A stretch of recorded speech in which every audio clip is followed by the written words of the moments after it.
한국의 쇠젓가락이 전 세계를 휩쓸었습니다. 뉴욕 맨해튼 32번가.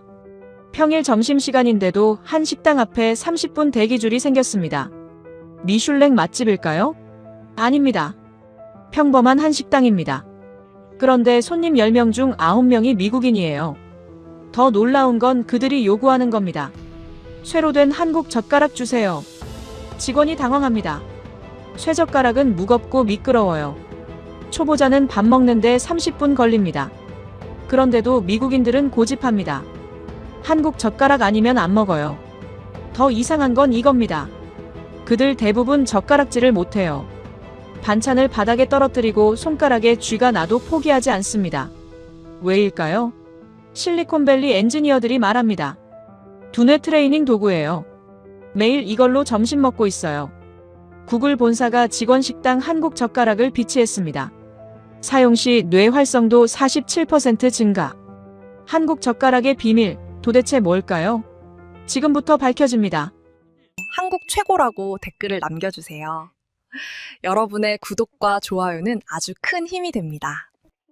평일 점심시간인데도 사람들이 인도 끝까지 줄을 서 있었습니다. 맨해튼 32번가 한국 식당 앞이었죠. 저는 걸음을 멈추고 시계를 확인했어요. 정오가 조금 넘은 시각.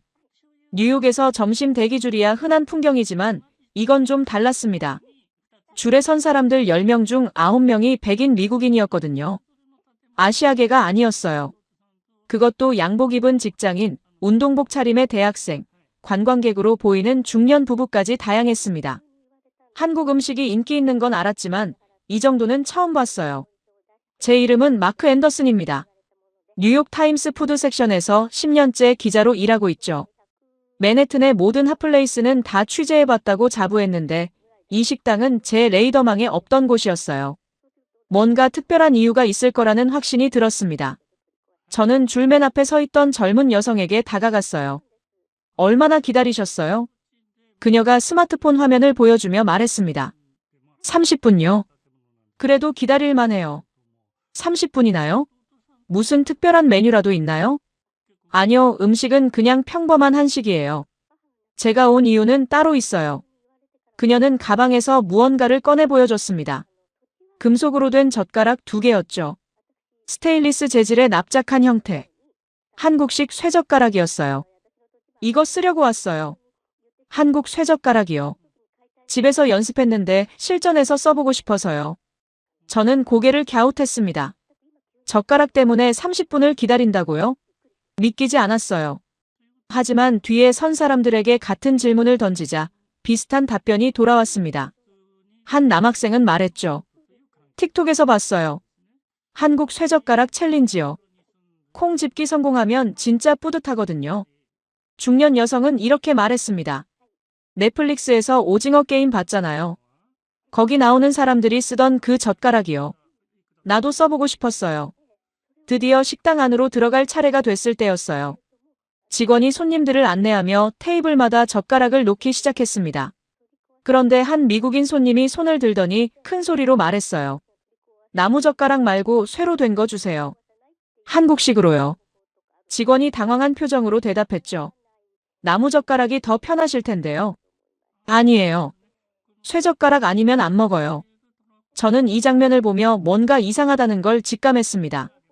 단순한 유행이 아니었어요. 뭔가 더 깊은 이유가 있을 것 같았죠. 식당 주인을 찾아가 인터뷰를 요청했어요.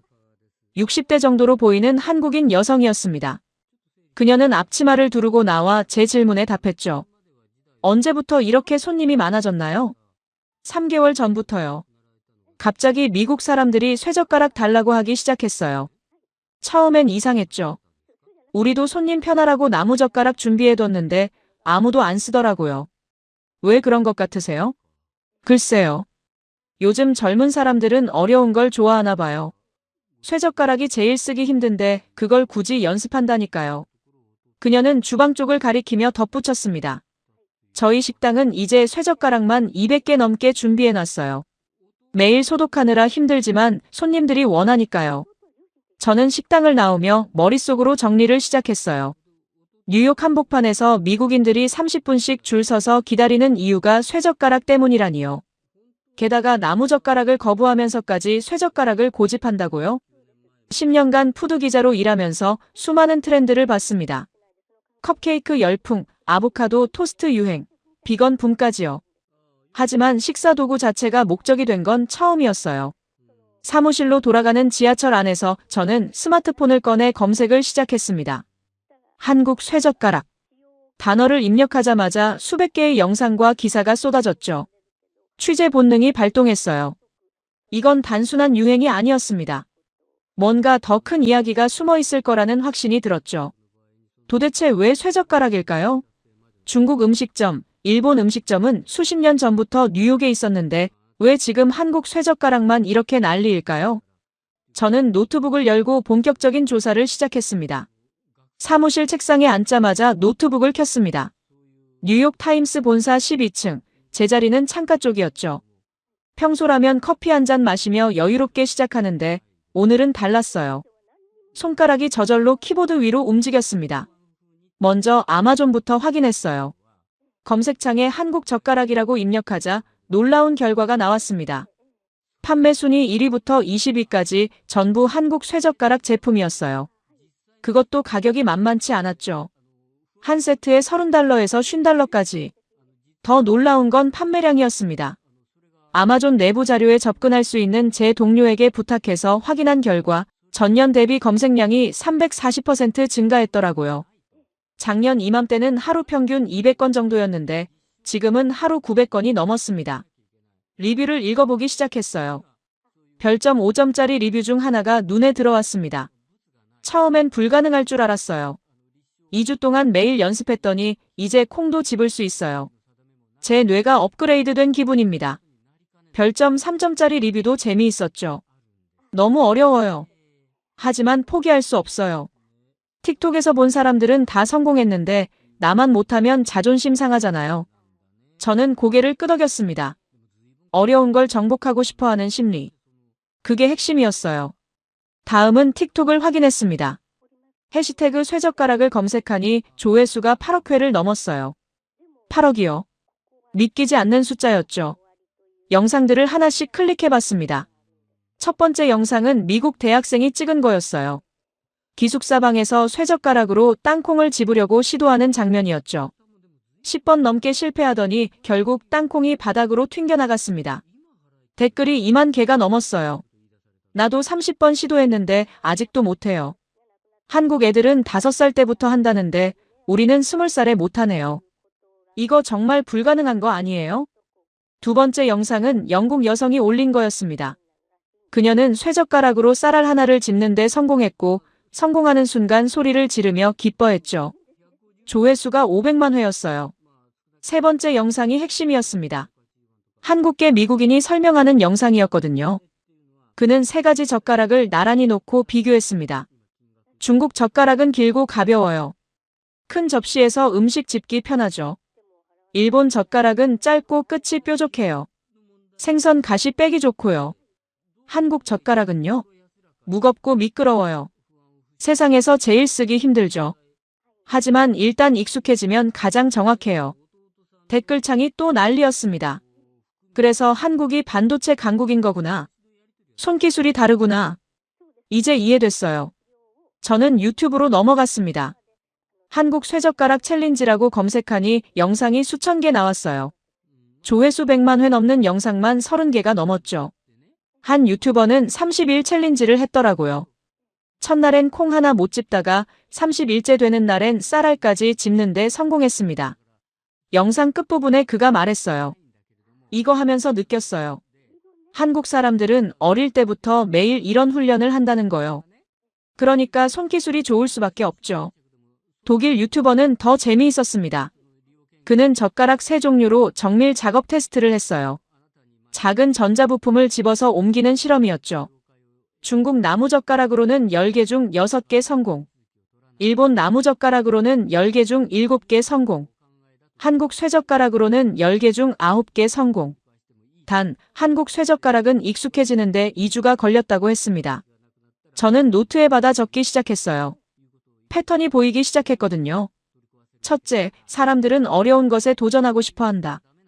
둘째, 한국 드라마와 영화 속 쇠젓가락 장면이 동기부여가 됐다. 셋째, 성공하면 자랑하고 싶어 한다. 넷째, 쇠젓가락 사용과 손기술 향상을 연관시킨다. 하지만 핵심 질문은 아직 답이 없었습니다. 왜 한국만 쇠젓가락을 쓸까요? 중국 음식점은 1960년대부터 뉴욕에 있었어요. 일본 음식점도 1970년대부터 인기였죠. 그런데 왜 지금 한국 쇠젓가락만 이렇게 폭발적 반응을 얻는 걸까요? 저는 검색어를 바꿔봤습니다. 한국 쇠젓가락 역사. 몇 개의 학술 논문과 블로그 글이 나왔어요. 그중 하나가 흥미로웠습니다. 한국학 연구자가 쓴 글이었죠. 한국은 전통적으로 국물 요리와 발효 음식이 많다. 나무젓가락은 국물을 흡수해 세균이 번식하기 쉽다. 그래서 금속 재질을 선택했다. 위생 때문이었다고요? 저는 더 파고들었습니다. 조선시대 왕실 이야기도 나왔어요. 독을 감지하려고 은수저를 썼다는 내용이었죠. 스마트폰 알람이 울렸습니다.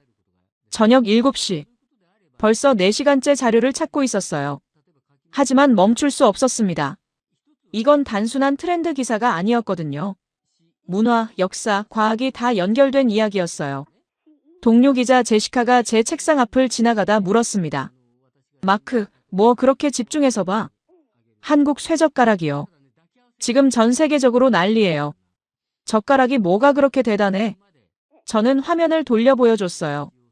틱톡 조회수 8억 회, 아마존 판매량 340% 증가 그래프. 제시카가 휘파람을 불었습니다. 와, 진짜네. 그런데 왜 하필 쇠젓가락이야? 나무가 더 쉬울 텐데. 그게 핵심이에요.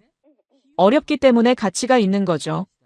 제시카가 고개를 끄덕이며 가버렸지만 저는 아직 확신이 서지 않았어요. 직접 해봐야 알 것 같았습니다. 인터넷 쇼핑몰에 접속해서 한국 쇠젓가락 세트를 주문했죠. 빠른 배송으로 내일 도착 예정이었어요. 그리고 결정했습니다. 이 이야기를 제대로 파헤쳐 보겠다고요. 단순히 유행을 소개하는 게 아니라 왜 전 세계가 가장 어려운 식사 도구에 열광하는지 밝혀내겠다고요. 다음 날 오후 2시 택배가 도착했습니다. 상자를 뜯자 3개의 포장이 나왔어요. 어제 한꺼번에 주문한 것들이었죠. 중국식 대나무 젓가락, 일본식 나무 젓가락, 그리고 한국식 쇠젓가락. 동료들이 하나둘씩 제 책상 주변으로 모여들었습니다.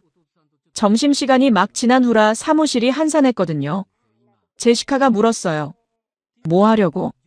실험이요. 직접 써봐야 차이를 알 것 같아서요. 저는 책상 위에 3종류의 젓가락을 나란히 놓았습니다. 그리고 편의점에서 산 땅콩, 포도, 검은 콩을 각각 작은 그릇에 담았죠. 스마트폰으로 녹화를 시작했어요. 나중에 기사에 쓸 자료였습니다. 먼저 중국식 젓가락을 들었습니다. 길이를 재보니 25cm 정도 됐어요. 손에 쥐자마자 느낌이 왔죠. 가볍고 편안했습니다. 대나무 재질이라 표면이 약간 거칠어서 손에서 미끄러지지 않았어요. 땅콩을 집어봤습니다. 첫 시도에 성공. 너무 쉬웠어요. 끝부분이 뭉툭했지만 문제없이 집혔습니다. 5개를 연속으로 집어서 옆 그릇으로 옮겼죠. 걸린 시간 5초. 제시카가 박수를 쳤습니다. 잘하네요. 다음 거 해봐요. 일본식 젓가락을 집어들었습니다. 중국 것보다 짧았어요. 약 20cm. 손에 쥐니 더 편했습니다. 그리고 특이한 게 끝부분이 뾰족했어요. 연필처럼 말이죠. 포도알을 집어봤습니다. 뾰족한 끝이 포도 표면에 살짝 박히면서 안정적으로 잡혔어요. 이것도 쉬웠습니다. 3개를 연속으로 집는데 3초도 안 걸렸죠. 동료 한 명이 말했어요. 둘 다 쉽네요. 한국 거는 뭐가 다르길래 난리예요? 저는 마지막 젓가락을 꺼냈습니다. 한국 쇠젓가락. 손에 쥐는 순간부터 달랐어요. 무거웠습니다. 확실히 앞에 2개보다 훨씬 묵직했죠. 나중에 저울로 재보니 30g 정도 나갔어요. 표면은 매끈했습니다. 스테인리스 재질이라 거울처럼 반들반들했어요. 그리고 형태가 독특했죠. 둥글지 않고 위아래가 눌린 것처럼 납작했습니다. 검은 콩을 집어보려고 했습니다. 젓가락 끝으로 콩을 집었다고 생각하는 순간 콩이 옆으로 튕겨나갔어요. 표면이 너무 미끄러웠거든요. 2번째 시도. 이번엔 힘을 더 줬습니다. 콩이 손가락 사이로 빠져나가며 책상 아래로 떨어졌죠. 세 번째 시도. 살살 집었습니다.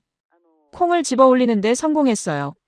하지만 옆그릇으로 옮기려는 순간 또 떨어졌습니다. 제시카가 웃기 시작했어요. 왜 그래요? 처음 2개는 잘했잖아요. 이거 진짜 어렵네요. 4번째, 5번째, 6번째. 계속 실패했습니다. 콩은 책상 위, 바닥, 제 무릎 위로 튕겨 다녔어요. 손가락에 힘이 들어가기 시작했죠. 10번째 시도쯤 됐을 때 손가락 사이에 쥐가 났습니다.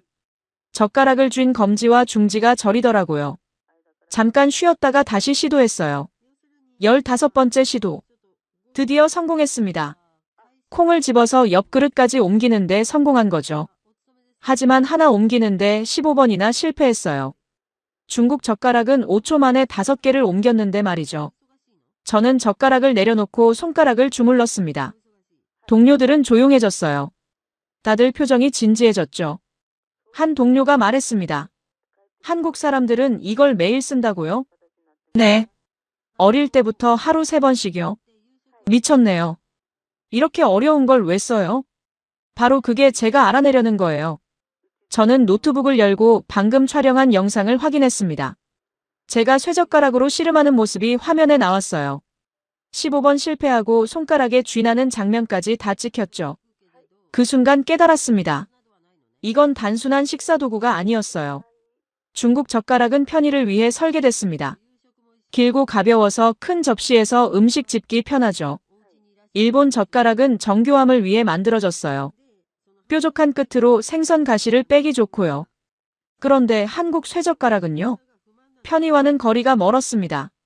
무겁고 미끄럽고 집기 어려웠어요. 그렇다면 왜 굳이 이런 걸 선택한 걸까요? 분명히 이유가 있을 겁니다.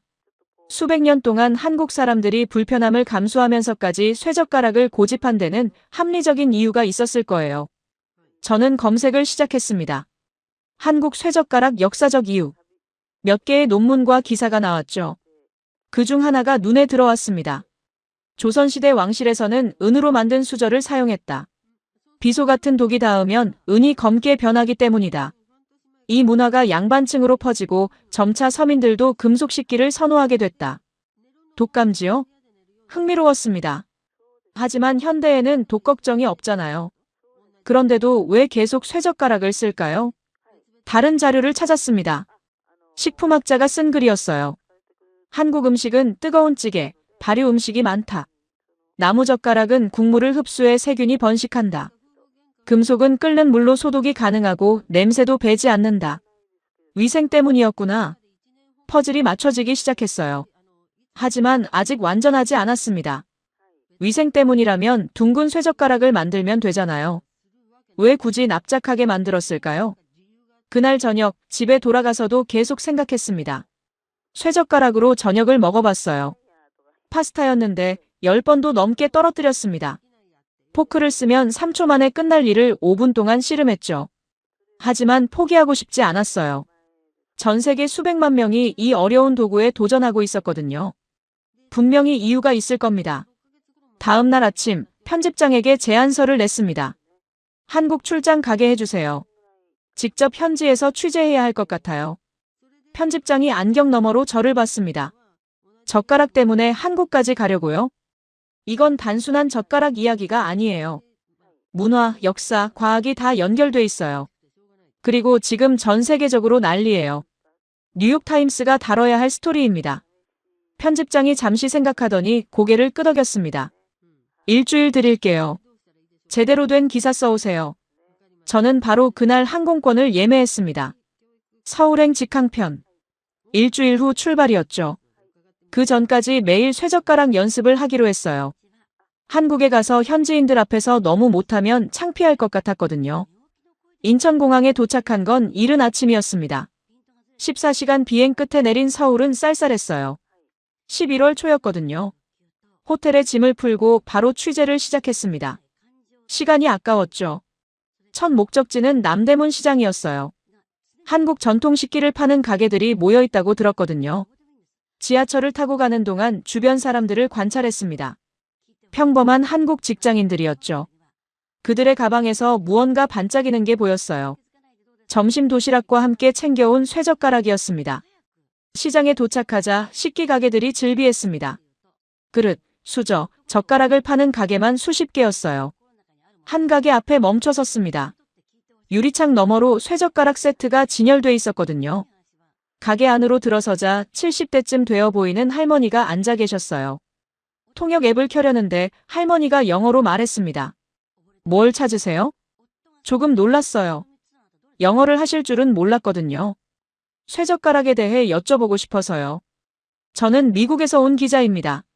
할머니가 의자를 권했습니다. 저는 앉아서 녹음기를 꺼냈죠.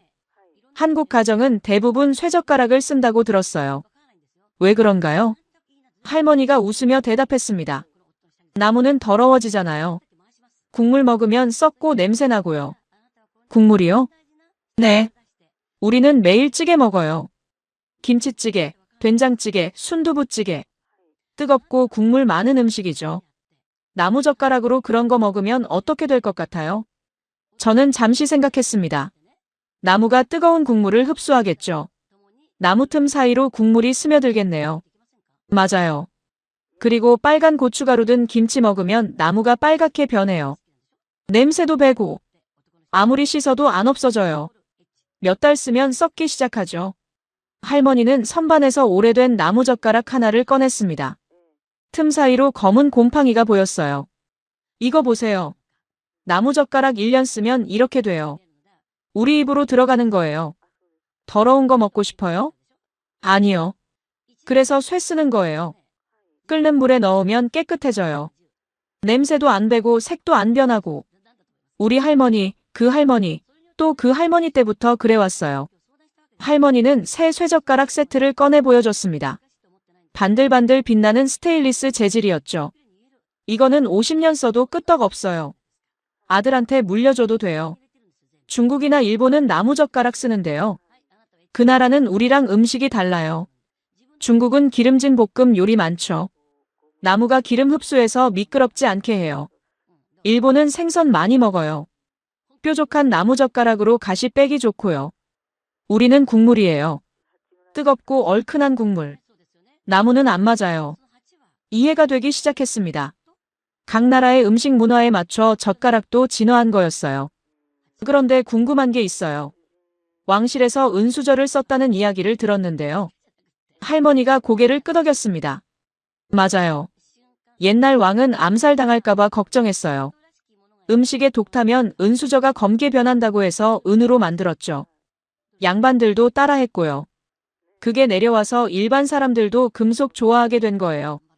지금도 은수저 써요? 아니요. 이제는 스테인리스 많이 써요. 싸고 튼튼하니까요. 하지만 생각은 똑같아요. 깨끗해야 한다는 거요. 저는 할머니께 감사 인사를 하고 가게를 나섰습니다. 다음 목적지는 서울대학교 식품영양학과 연구실이었어요. 사전에 약속을 잡아뒀거든요. 연구실에 도착하니 50대 여교수가 반겨줬습니다. 김 교수라고 했어요. 그녀는 저를 실험실로 안내했습니다. 준비해뒀어요. 보시겠어요? 실험대 위에 2개의 배양 접시가 놓여 있었습니다. 하나에는 나무젓가락 2주 사용이라고 적혀 있었고 다른 하나에는 쇠젓가락 2주 사용이라고 적혀 있었어요. 김 교수가 현미경을 가리켰습니다. 직접 보세요. 나무젓가락 샘플을 먼저 봤습니다. 현미경으로 보니 하얀 점들이 가득했어요. 세균 집락이었죠. 숫자로 보여드릴게요. 나무젓가락은 2주 사용 후 세균수가 8000 CFU예요. CFU요? 콜로니 형성 단위요. 세균 개수라고 보면 돼요. 다음은 쇠젓가락 샘플이었습니다. 현미경으로 보니 거의 깨끗했어요. 쇠젓가락은 120 CFU. 거의 70배 차이예요. 왜 그럴까요? 첫째, 나무는 미세한 틈이 많아요. 거기 음식물 찌꺼기가 끼죠. 둘째, 나무는 습기를 머금어요. 세균이 살기 딱 좋은 환경이에요. 쇠는요? 표면이 매끈해요. 음식물이 안 끼죠. 그리고 끓는 물에 넣으면 대부분 세균이 죽어요. 나무는 끓는 물에 넣으면 뒤틀려요. 김 교수는 또 다른 실험 결과를 보여줬습니다. 한국 음식으로 테스트했어요. 김치찌개 국물에 나무젓가락을 담갔다 뺐어요. 3일 후 곰팡이가 피기 시작했어요. 쇠젓가락은요? 한 달 후에도 깨끗했어요. 그렇다면 한국이 쇠젓가락을 선택한 건 과학적으로 합리적인 결정이었네요. 맞아요. 조상들이 현미경으로 본 건 아니지만 경험으로 알았던 거죠. 나무는 금방 더러워진다는 거요. 특히 우리 음식은 뜨겁고 국물 많으니까요. 저는 실험실을 나오며 노트에 정리했습니다. 한국 음식의 특성 뜨거운 국물, 발효 음식, 강한 양념. 나무젓가락의 문제점 국물 흡수, 세균 번식, 냄새 배임, 변색. 쇠젓가락의 장점 소독 가능, 냄새 없음, 오래 사용, 위생적. 모든 게 연결됐습니다. 한국 사람들이 무겁고 불편한 쇠젓가락을 선택한 건 편의 때문이 아니었어요. 위생 때문이었죠. 가족의 건강을 지키려는 깐깐함이었습니다. 그날 저녁 호텔 근처 식당에서 저녁을 먹었어요. 김치찌개를 시켰습니다. 뜨겁고 빨간 국물이 펄펄 끓었죠. 쇠젓가락으로 두부를 집었어요. 아직 서툴렀지만 이제 이해가 됐습니다. 만약 나무젓가락이었다면 이 뜨거운 국물을 흡수했을 거예요. 빨간 고춧가루 물이 들고 김치 냄새가 배었겠죠. 하지만 쇠젓가락은 깨끗했습니다. 한국 사람들은 편의보다 건강을 택했어요. 그리고 그 선택이 수백 년 동안 이어져 왔습니다. 다음 날 아침, 저는 북촌 한옥마을로 향했습니다. 서울 한복판에 전통 한옥들이 모여있는 곳이었어요. 한옥 체험관을 예약해뒀거든요. 직접 전통 생활을 체험해보고 싶었습니다. 체험관 문을 열고 들어서니 신발을 벗으라고 했어요. 한옥은 바닥에 앉아 생활하는 구조라고 했죠. 60대 남성이 저를 맞았습니다. 박 선생이라고 자기소개를 했어요. 오늘은 전통 밥상 차리기를 배워보실 거예요. 박 선생은 저를 부엌으로 안내했습니다. 전통 한옥 부엌은 낮은 곳에 있었어요. 조리를 하고 밥상을 준비하는 공간이었죠. 옛날 한국집은 이렇게 생겼어요. 부엌은 낮고 방은 높아요. 그래서 밥상을 들고 방으로 가야 했죠. 박 선생이 작은 밥상 하나를 가리켰습니다. 4다리 달린 낮은 상이었어요. 그 위에 그릇 3개와 쇠젓가락이 놓여 있었습니다. 이걸 안방까지 옮겨보세요. 조심해야 해요. 저는 밥상 양쪽을 잡고 들어 올렸습니다. 생각보다 무거웠어요. 천천히 걸어 나왔죠. 부엌에서 마루로 나가려면 문지방을 넘어야 했습니다. 첫 번째 문지방. 발을 조심스럽게 올렸어요. 밥상이 약간 기울었습니다. 그 순간 젓가락이 대굴대굴 굴러가더니 밥상 끝으로 떨어질 뻔했죠. 재빨리 밥상을 평평하게 했습니다. 박 선생이 웃으며 말했어요. 지금 놓여있는 건 연습용 둥근 쇠젓가락이에요. 진짜 한국 젓가락이었으면 안 굴러 떨어졌을 거예요. 다시 시도했습니다. 마루를 지나 안방으로 가는 길. 문지방이 또 나왔어요. 이번에도 밥상이 기울었고 둥근 젓가락은 또 굴러갔습니다. 3번째 문지방을 넘을 때는 젓가락이 바닥으로 떨어졌어요. 안방에 도착했을 때 저는 땀을 흘리고 있었습니다. 겨우 10m 거리였는데 말이죠. 박 선생이 설명했습니다. 옛날 한국집은 문지방이 많았어요. 방마다 문지방이 있었죠. 하루에 3끼 밥상을 나르면 문지방을 10번도 넘게 넘어야 했어요. 그럼 젓가락은 계속 떨어지겠네요. 맞아요. 둥근 젓가락이었다면요. 그래서 우리 조상들이 생각한 거예요. 젓가락을 납작하게 만들면 어떨까? 박 선생은 서랍에서 진짜 한국 쇠젓가락을 꺼냈습니다. 납작한 형태였죠. 밥상 위에 놓고 살짝 기울여 봤어요. 둥근 젓가락은 대굴대굴 굴러갔지만 납작한 젓가락은 그대로 붙어 있었습니다. 보세요. 납작하니까 밥상에 착 달라붙어요. 표면적이 넓어서 마찰력이 크거든요. 저는 2 젓가락을 번갈아 만져봤습니다. 둥근 것은 밥상과 닿는 면이 점처럼 작았어요. 반면 납작한 것은 선처럼 길게 닿았죠. 물리학적으로 말하면 접촉 면적이 넓을수록 마찰력이 커요. 그래서 안 굴러 떨어지는 거죠. 다시 시도해봤습니다. 이번에는 납작한 쇠젓가락을 밥상 위에 올렸어요. 부엌에서 안방까지 왕복했죠. 문지방을 넘을 때마다 밥상이 기울었지만 젓가락은 끄떡 없었습니다. 신기했어요. 이렇게 간단한 해결책이었다니요. 박 선생이 이어서 말했습니다. 그런데 납작한 형태가 나온 데는 또 다른 이유도 있어요. 제작 방식 때문이에요. 그는 작업대 위에 망치와 금속 막대를 가리켰습니다. 옛날에는 방짜 기법으로 만들었어요. 쇠를 불에 달구고 망치로 두들겨서 펴는 거죠. 둥글게 만들려면 틀이 필요한데 납작하게 만드는 건 쉬워요. 그냥 두들기기만 하면 되니까요. 아, 자연스럽게 납작해지는 거네요. 맞아요. 효율적이죠. 그리고 두들길수록 쇠가 단단해져요. 오래 쓸 수 있고요. 저는 납작한 쇠젓가락을 손에 쥐고 눈을 감았습니다. 수백 년 전 한국 장인이 망치로 두들기는 소리가 들리는 것 같았어요. 뜨거운 쇠가 펴지면서 납작해지는 모습이 그려졌죠. 그렇다면 한국 쇠젓가락의 납작한 형태는 우연이 아니었어요. 첫째, 밥상을 나를 때 굴러떨어지지 않게 하려는 실용성. 둘째, 두들겨서 만드는 제작 방식의 자연스러운 결과. 두 가지가 합쳐진 거였습니다. 박 선생이 차를 따라주며 말했습니다. 외국 사람들은 한국 젓가락이 왜 납작한지 궁금해해요. 우리 조상들은 그냥 편한 대로 만든 건데요. 편하다는 게요? 쓰기는 불편하잖아요. 쓰기는 불편해도 생활하기는 편했어요. 밥상 나를 때 떨어뜨릴 걱정 없고 만들기도 쉽고 오래 쓸 수 있고. 조상들은 똑똑했어요. 저는 노트에 적었습니다. 한국 쇠젓가락이 납작한 이유. 첫째는 좌식 문화였습니다. 밥상을 들고 이동해야 했죠. 둘째는 문지방이 많은 한옥 구조. 밥상이 자주 기울어졌습니다. 셋째, 납작한 형태는 마찰력이 높아서 굴러떨어지지 않았어요. 넷째, 방짜 기법으로 두들겨 펴는 제작 방식 때문에 자연스럽게 납작해졌죠. 오후에는 전통 공방을 방문했습니다. 70대 장인이 쇠젓가락을 만드는 모습을 보여줬어요. 그는 쇠막대를 불에 달궜습니다.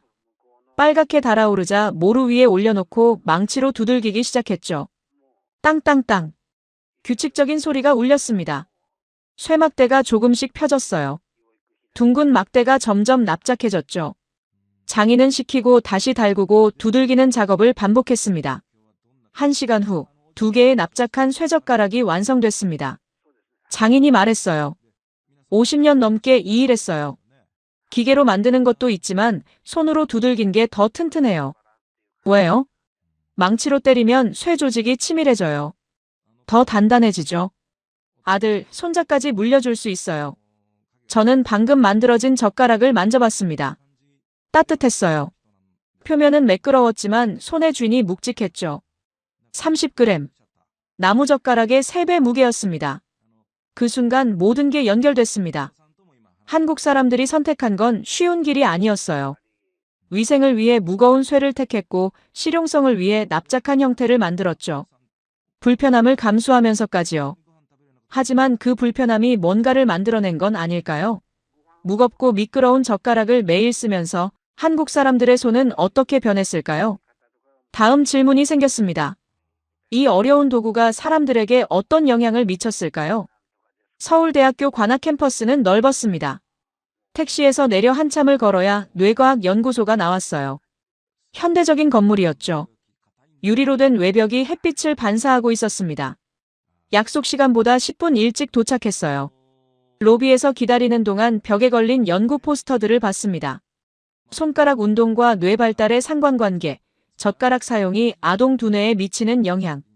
제가 궁금해하던 주제들이었죠. 엘리베이터가 열리고 40대 후반으로 보이는 남성이 나왔습니다. 이 교수였어요. 그는 악수를 청하며 미소 지었습니다. 멀리서 오셨어요. 미국 기자가 한국 젓가락에 관심 있다니 신기하네요. 요즘 미국에서 한국 쇠젓가락이 엄청난 유행이에요. 알아요. 제 조카가 뉴욕에 사는데 거기서도 난리라고 하더라고요. 이 교수는 저를 실험실로 안내했습니다. 복도를 지나며 그가 물었어요. 젓가락 써보셨어요? 네, 연습 중이에요. 근데 정말 어렵더라고요. 당연하죠. 쇠젓가락은 세상에서 가장 어려운 식사도구니까요. 실험실 문을 열자 큰 기계가 보였습니다. fMRI 기계라고 했어요. 기능적 자기공명 영상 장치. 뇌 활동을 실시간으로 볼 수 있는 장비였죠. 오늘 직접 실험해 보시겠어요? 젓가락 쓸 때 뇌가 어떻게 반응하는지요. 저는 망설이지 않고 동의했습니다. 직접 경험하는 게 최고의 취재니까요. 이 교수가 설명했습니다. 먼저 나무젓가락으로 해볼게요. 그 다음에 쇠젓가락으로 해보고요. 뇌 활성도를 비교할 겁니다. 저는 기계 안에 누웠습니다. 머리를 고정하는 장치를 착용했어요. 약간 답답했지만 참을만 했죠. 손에는 특수 제작된 젓가락을 쥐었습니다. 자석에 반응하지 않는 재질이라고 했어요. 화면에 작은 공이 나타났습니다. 이 교수의 목소리가 들렸죠. 화면에 공을 젓가락으로 짚는다고 상상하세요. 실제로 손가락을 움직여주세요. 저는 나무젓가락을 쥔 채 손가락을 움직였습니다. 공을 짚는 동작이었죠. 쉬웠어요. 별로 집중하지 않아도 됐습니다. 10분 후 기계에서 나왔습니다. 이 교수가 화면을 보여줬어요.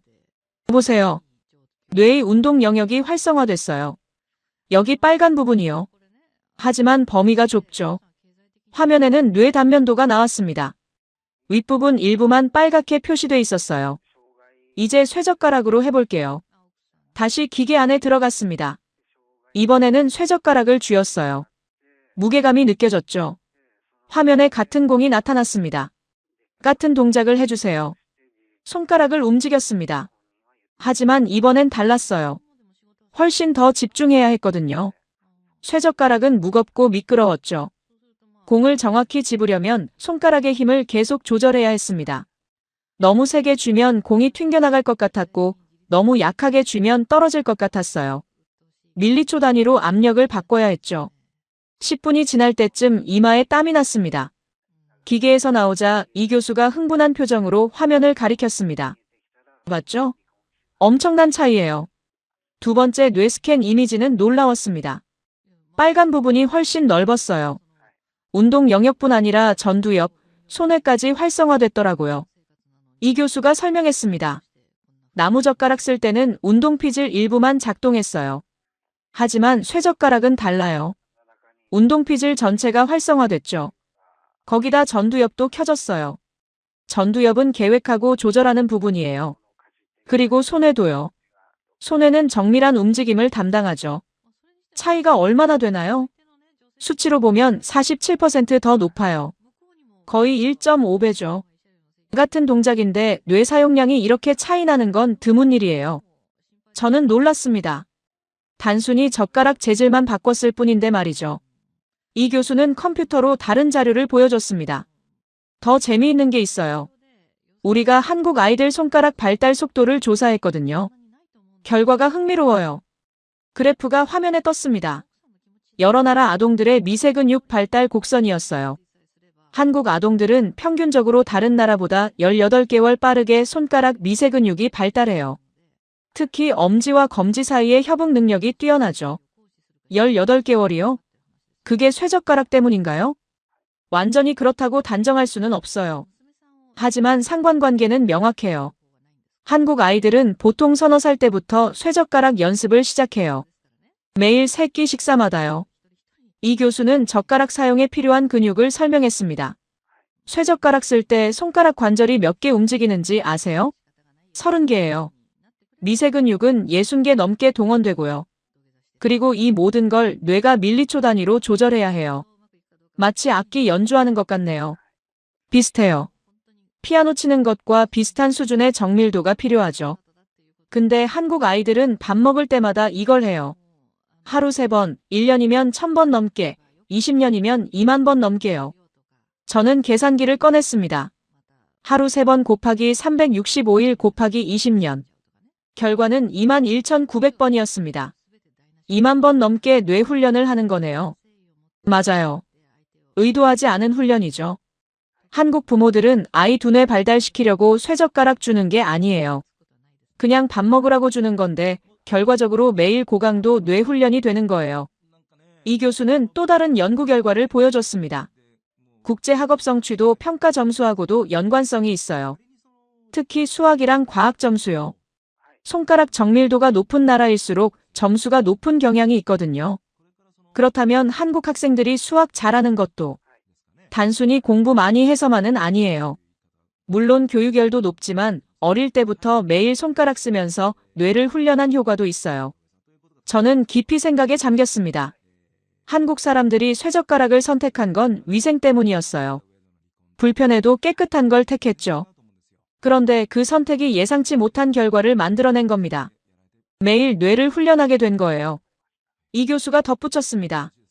그래서 한국 사람들이 손기술 관련 분야에서 두각을 나타내는 거예요. 반도체, 정밀 기계, 의료 수술. 전부 손끝 감각이 중요한 분야죠. 실제 사례가 있나요? 많죠. 1980년대 삼성이 반도체 시작할 때 얘기 들어봤어요? 저는 고개를 저었습니다. 당시 삼성이 직원 채용할 때 쇠젓가락 테스트를 했대요. 제한 시간 안에 쇠젓가락으로 콩 옮기기.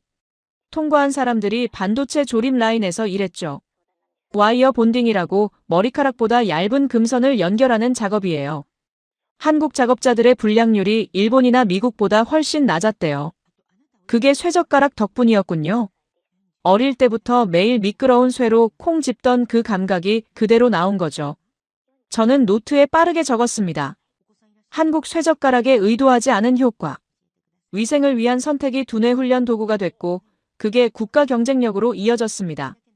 다음 날 아침 저는 수원으로 향했습니다. 삼성전자 디지털시티가 있는 곳이었죠. 사전에 약속을 잡아둔 곳은 반도체 역사관이었어요. 한국 반도체 산업의 시작부터 현재까지를 전시하는 공간이라고 들었습니다. 입구에서 50대 남성이 저를 맞았습니다. 최 부장이라고 자기소개를 했어요. 30년 넘게 삼성 반도체에서 일했다고 했죠. 미국에서 오셨다고요? 반도체 기술 취재하시나요? 아니요, 사실은 젓가락 때문에 왔어요. 최 부장이 웃었습니다. 젓가락이요? 그것도 우리 역사에 있긴 하죠. 초창기 얘기인데요. 그는 저를 전시실 안쪽으로 안내했습니다. 벽에는 흑백 사진들이 걸려 있었어요.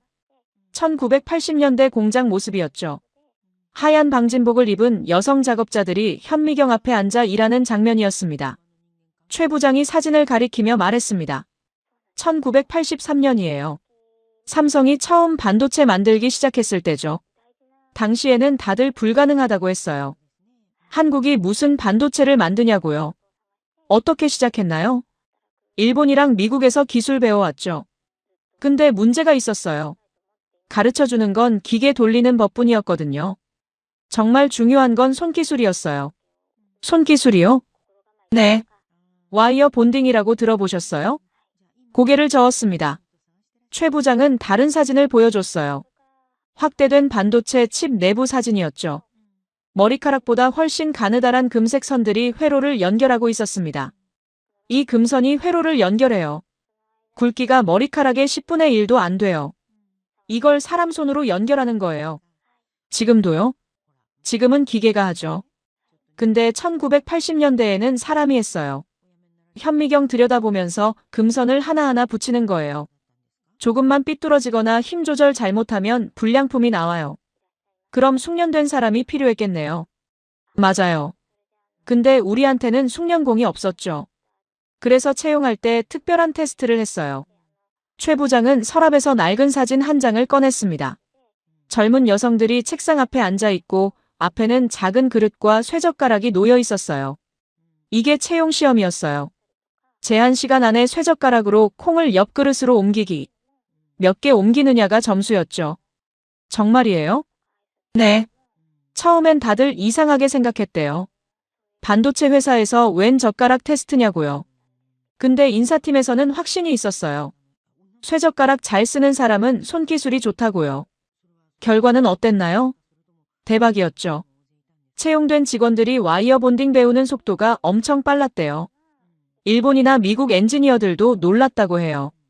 한국 작업자들이 더 빠르고 정확하다고요. 최 부장은 다른 자료를 보여줬습니다. 1985년 불량률 통계표였어요. 한국 공장 불량률이 0.3%, 일본은 0.8%, 미국은 1.2%였어요. 거의 3배에서 4배 차이죠. 그게 전부 쇠젓가락 덕분이었나요? 물론 다른 요인도 있었겠죠. 근데 현장 책임자들 얘기로는 손기술이 결정적이었대요. 쇠젓가락으로 콩 집던 그 감각이 금선 연결할 때 그대로 나왔다고요. 저는 사진을 자세히 봤습니다. 젊은 여성들의 진지한 표정. 그들은 몰랐겠죠. 어릴 때부터 매일 밥 먹으며 했던 쇠젓가락질이 국가 산업의 경쟁력이 될 줄은요. 지금은 어때요? 지금은 기계가 대부분 하죠. 근데 정말 정밀한 작업은 아직도 사람이 해요. 그리고 한국 엔지니어들의 손기술은 여전히 세계 최고예요. 오후에는 국제기능올림픽 한국 대표팀 훈련장을 방문했습니다. 경기도 화성에 있는 큰 건물이었어요. 안으로 들어서니 여러 작업장이 나왔습니다. 용접, 목공, 정밀기계, 전자회로 조립. 각 부스마다 젊은이들이 집중해서 연습하고 있었죠. 코치 한 분이 저를 안내했습니다. 60대 남성이었어요. 국제기능올림픽 아시나요? 이름만 들어봤어요. 세계 각국의 기능인들이 모여서 실력을 겨루는 대회예요. 용접, 기계, 전자, 건축 등등 50개 넘는 종목이 있죠. 한국은 어떤가요? 우리가 제일 잘해요. 종합 우승을 19번 했어요. 2위 국가랑 격차가 엄청나요. 19번이요? 그게 가능한 건가요? 코치가 웃었습니다. 외국에서는 한국이 외계인 데려다 쓴다는 농담도 해요. 그 정도로 격차가 크거든요. 왜 그렇게 잘하는 것 같으세요? 한국 사람들 손재주가 남다르죠. 정밀한 작업에 강해요. 그게 쇠젓가락 때문이라는 얘기를 들었어요. 코치가 고개를 끄덕였습니다. 맞아요. 농담이 아니에요. 어릴 때부터 쇠젓가락으로 밥 먹으면서 손가락 훈련이 돼요. 미세한 힘 조절, 정확한 움직임. 그게 기능대회에서 그대로 나타나는 거죠. 한 부스에서 20대 청년이 작은 전자부품을 조립하고 있었습니다. 현미경을 보며 핀셋으로 부품을 집어 회로판에 올리고 있었어요. 손이 전혀 떨리지 않았습니다. 저 선수는 얼마나 연습했나요? 2년 정도요. 근데 손기술 자체는 어릴 때부터 다져진 거죠. 젓가락질로요. 그날 저녁 호텔로 돌아와 자료를 정리했습니다. 삼성 반도체 채용 시험 사진, 불량률 통계, 국제기능올림픽 우승 기록. 모든 게 연결됐어요. 한국 사람들은 위생을 위해 쇠젓가락을 택했습니다. 불편했지만 깨끗한 걸 선택한 거죠. 그런데 그 선택이 매일 손기술을 훈련하게 만들었어요. 어릴 때부터 20년, 30년 동안요. 그리고 그 훈련된 손기술이 산업 현장에서 빛을 발했습니다. 반도체 불량률을 낮췄고 국제대회를 휩쓸었죠. 의도하지 않은 결과였지만 엄청난 국가 경쟁력이 된 겁니다. 노트북을 열고 추가 자료를 검색했습니다. 한국 의사들의 미세수술 성공률도 세계 최고 수준이었어요. 손가락 재접합, 안과 수술, 뇌신경 수술. 모두 정밀한 손기술이 필요한 분야였죠. 제조업 정밀도 통계도 찾았습니다. 한국 제조업의 평균 불량률은 글로벌 평균보다 23% 낮았어요. 특히 손으로 조립하는 정밀 부품 분야에서 차이가 컸죠. 모든 증거가 한 가지를 가리켰습니다. 30g의 쇠젓가락. 무겁고 미끄러운 이 작은 도구가 한국을 세계 최고의 손기술 국가로 만들었다는 것을요. 일주일 만에 뉴욕으로 돌아왔습니다. 케네디 공항에 내리자마자 이상한 느낌이 들었어요. 공항 식당에서 포크로 샐러드를 먹는 사람들을 보니 어색했습니다. 일주일 동안 쇠젓가락만 썼거든요. 호텔에서 하루 쉬고 바로 사무실로 출근했습니다. 편집장이 제 책상 앞으로 왔어요. 어떻게 됐어요? 쓸만한 기사 나왔나요? 저는 노트북을 열어 정리한 자료를 보여줬습니다. 사진 60장, 인터뷰 녹음 파일 15개, 과학 논문 자료 8편. 편집장의 눈이 커졌어요. 이게 전부 젓가락 얘기예요? 네. 근데 단순한 젓가락 얘기가 아니에요. 문화, 과학, 산업이 다 연결된 스토리예요. 3일 동안 기사를 썼습니다. 맨해튼 식당의 대기줄부터 시작해서 서울시장 할머니, 뇌과학 실험, 삼성 반도체 역사, 국제기능 올림픽까지 모든 걸 담았죠. 제목을 고민했습니다. 여러 번 바꿨어요. 마지막으로 정한 제목은 이거였습니다. 왜 전 세계가 한국 쇠젓가락에 실패하는가, 그리고 왜 그게 중요한가. 기사를 편집부에 제출했습니다. 다음 날 일면에 실린다는 연락이 왔어요. 토요일 주말판 커버 스토리였죠. 토요일 아침 신문이 나왔습니다. 제 기사가 일면 전체를 차지했어요. 사진도 크게 실렸죠. 쇠젓가락으로 콩을 집는 한국 어린이 사진이었습니다. 반응은 폭발적이었습니다. 온라인 기사는 6시간 만에 조회수 100만을 넘었어요. 댓글이 수천 개 달렸죠. 이제 이해됐어요. 한국이 왜 반도체 강국인지. 우리 아이한테 쇠젓가락 사줘야겠어요. 어려운 게 가치를 만드는군요. 소셜미디어에서도 난리였습니다. 트위터에서 제 기사가 하루 만에 8만 번 공유됐어요. 페이스북에서는 15만 개 좋아요를 받았죠. 그런데 진짜 놀라운 건 그 다음이었습니다. 월요일 아침 실리콘밸리에서 전화가 왔어요. 구글 본사 홍보팀이었습니다. 기사 잘 봤습니다. 저희가 파일럿 프로그램을 시작했는데 취재하러 오시겠어요? 무슨 프로그램이요? 브레인 트레이닝 런치요. 하드웨어 팀 직원들한테 주 3회 쇠젓가락으로 점심 먹게 하는 거예요. 정말이에요? 네. 마크 씨 기사 보고 영감 받았어요. 6개월 테스트해 보려고요. 2주 후 저는 샌프란시스코에 있었습니다. 구글 마운틴뷰 캠퍼스였죠. 구내식당에 갔더니 특별한 섹션이 하나 있었어요. 코리안 콥스틱스 스테이션이라는 팻말이 붙어 있었죠. 30명 정도 되는 직원들이 쇠젓가락으로 점심을 먹고 있었습니다. 대부분 백인이나 인도계 미국인이었어요. 어떤 사람은 서툴게 샐러드를 짚고 있었고 어떤 사람은 꽤 능숙했죠. 인사 담당자가 설명했습니다. 처음엔 다들 힘들어했어요. 점심 먹는데 30분씩 걸렸죠. 근데 3개월 지나니 익숙해지더라고요. 그리고 재미있는 게 참가자들이 정밀 작업 분량률이 줄었다고 보고했어요. 정말요? 아직 공식 통계는 아니에요. 근데 현장 팀장들이 느끼기에는 확실히 차이가 있대요. 손이 더 안정적이고 실수가 줄었다고요. 한 직원과 인터뷰를 했습니다. 40대 하드웨어 엔지니어였어요. 왜 참가했어요? 뉴욕 타임스 기사 봤거든요. 한국 사람들이 쇠젓가락으로 뇌 훈련한다는 거요. 저도 해보고 싶었어요. 어때요? 처음엔 짜증났어요. 밥 먹는데 왜 이렇게 힘들어야 하나 싶었죠. 근데 지금은 재미있어요. 일종의 게임 같아요. 매일 조금씩 나아지는 게 느껴지거든요. 직장 생활에 도움이 돼요? 확실히 달라졌어요. 작은 부품 다룰 때 손이 덜 떨려요. 집중력도 좋아진 것 같고요. 구글뿐이 아니었습니다. 애플, 페이스북, 테슬라. 여러 실리콘밸리 기업들이 비슷한 프로그램을 시작했어요. 어떤 스타트업은 아예 구내식당에 나무젓가락을 치우고 쇠젓가락만 비치했죠. 뉴욕으로 돌아와 후속 기사를 썼습니다.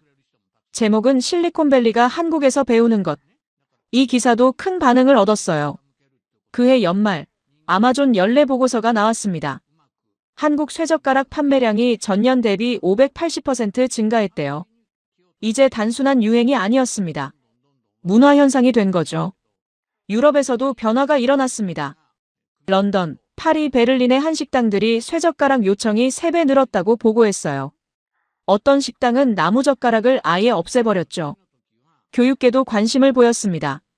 뉴욕의 한 몬테소리 유치원에서 저한테 연락이 왔어요. 쇠젓가락 교육 프로그램을 시범 운영하겠다고요. 4세 이상 아이들한테 주 2회 쇠젓가락 사용을 가르치겠대요.